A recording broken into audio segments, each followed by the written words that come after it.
man speaks out against the abuses of his people and becomes the victim of a plot to destroy him. The story of a Hebrew and of a Persian king whose vanity threatens the life of his trusted friend. A man of courage faces the jaws of death in a supreme trial of faith in Daniel and the Lion's Den. Starring David Birney as Daniel, Sherry Jackson as Joanna, Nehemiah Persoff as Malamir, Dean Stockwell as Hissar, and Robert Vaughn as Darius.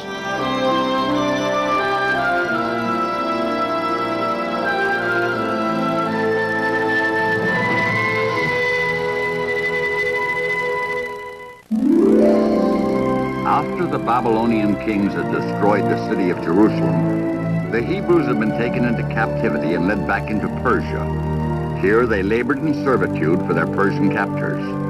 They were to build a city of learning, a project which had already cost the lives of many of their people.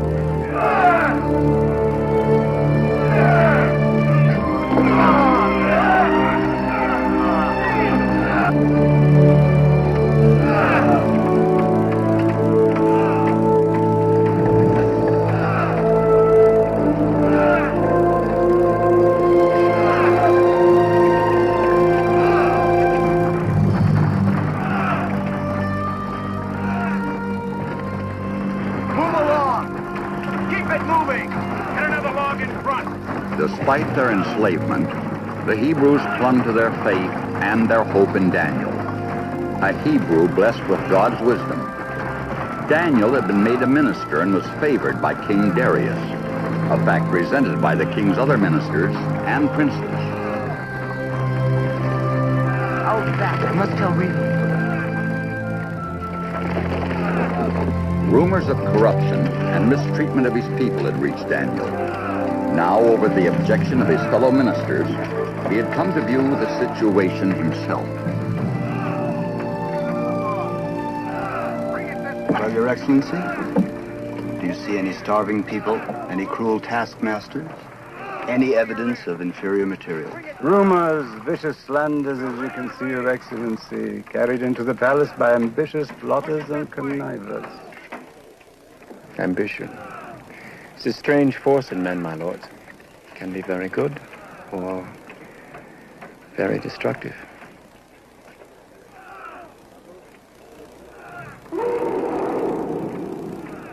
His Majesty's royal lions, they have been moved to their new den. Would you care to view them, Excellency? Later, Prince Dumont. First, I would like to walk through the City of Learning that's building here. Perhaps I might learn something.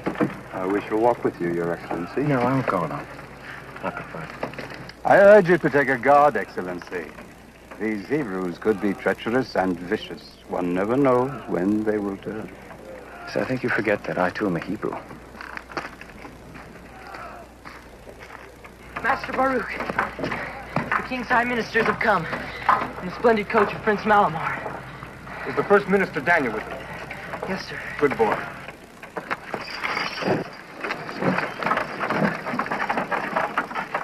Expensive little toy you bought yourself, my lord. Well, we've all gotten rich on this project, Prince Hissar. But I'll tell you this. I would trade it all to be rid of these knots I feel in my belly right now. If Daniel finds out what we have done, the king will take our heads. You should have brought him into the scheme, Hissar. You should have bribed him. Don't be a fool, Dumont. Daniel can neither be bought nor bullied. That's why King Darius trusts him. And that's why the king made him first minister above us, the true and deserving princes of the empire. And this plan of yours had better work, Hissar. We do not destroy Daniel. He will most certainly destroy us. Daniel has one weakness, the Hebrew God that he prays to. And our dear King Darius has one as well, his vanity. We all play our parts correctly. We won't have to worry about Daniel any longer. Let us hope that the king's lions that have been put in your charge know their parts as well. They know them very well, noble prince. Especially since they have been kept as hungry as they are now. Let me have it. I need more stones up here. Bring it this way. Water, please. Here. Put it over there. Water bearer. Joanna, what are you doing here with water bearers? Why aren't you with the women of your station teaching the children? What answer can I give to the great First Lord of Medes and Persians? Send me not, Joanna. For serving God and our people in the high office I've been blessed with, I am still first a Hebrew. How many starving Hebrew children do you see about the court of King Darius? I have no answer for you, Joanna. I do what I can. Oh, yes. It is well known that Lord Daniel prays 3 times a day. What do you pray for, Daniel? I pray always for our deliverance from captivity. But sometimes I pray for simpler things, Joanna. Like the understanding of my own people. Water bearer. Pardon me, mighty Lord Daniel.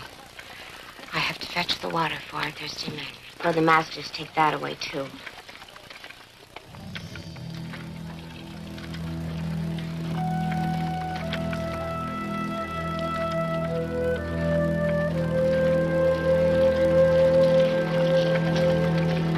Baruch?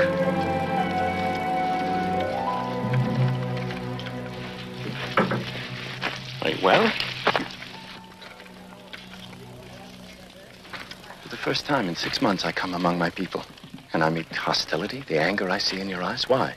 Do I stand before the high first minister of the Medes and the Persians? Or before Daniel? If you have no fears before God, you have none before me.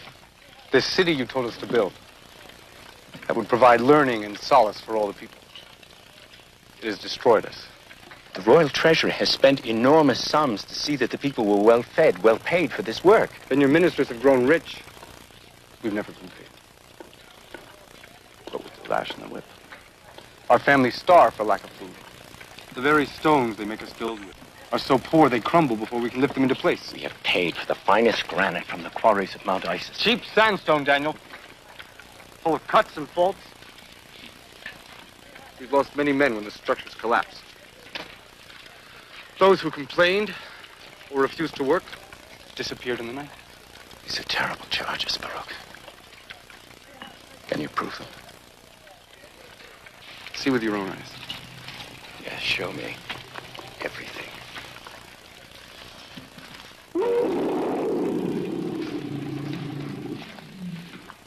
Careful, stand back. These haven't been fed for 3 days, as you requested, Prince Isar. Beautiful.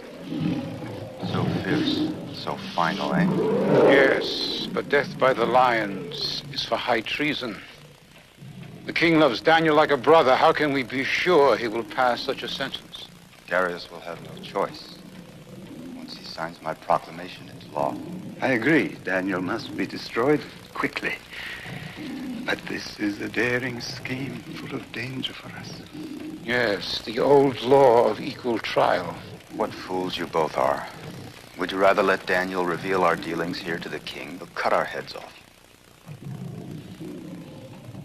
What man could survive 12 hours in the pit with those ferocious beasts, huh?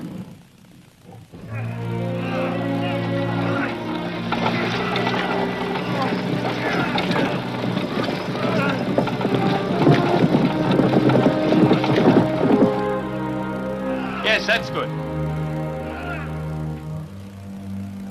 Now unhitch your horses and take them away.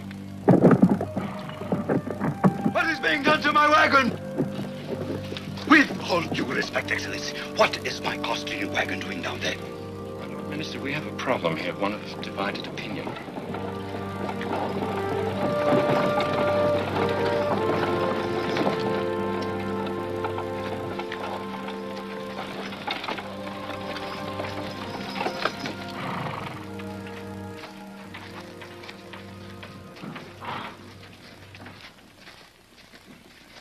My king. My dear friend, Daniel. Well, how goes the building of my city of learning? That, my gracious majesty, is a question I cannot answer at this time. I sense a problem here. Come, my friend Daniel. We've shared many problems before. It's one of divided opinion, sire. The Hebrew Masons believe that the stone they've been given to work with is of inferior quality. They think That column will not support the weight of the capstone. They fear for their lives, sire. 1,000 pardons, gracious majesty. But your minister Daniel has seen fit to put my costly new wagon down there. My Lord Malamar's overseers believe that the Hebrew masons are shirking. Should be given the lash. What is your solution, Daniel? The masons are willing to set the capstone, to risk their safety. If my Lord Malamar is willing to risk his precious wagon below them. Well, that is preposterous. Surely your minister has gone too far. No, I think not. Daniel is famous for being a just and honorable man. Now, is the column sound, or is it not? Of course it is, Your Majesty. But these Hebrews would rather complain than work. In that case, there should be no objection to the old Persian law of equal test. Both sides should stand to lose something precious. But fair is fair, Your Majesty.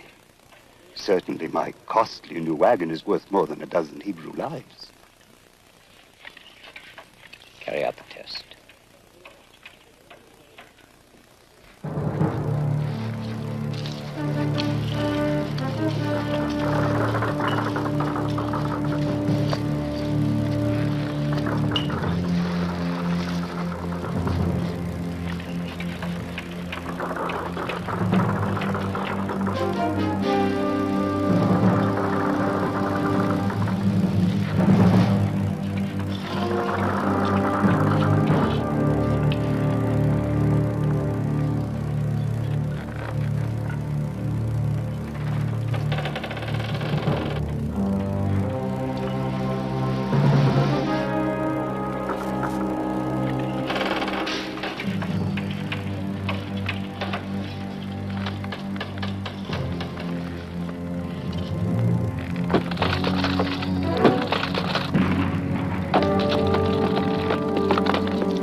What is the meaning of this, Daniel?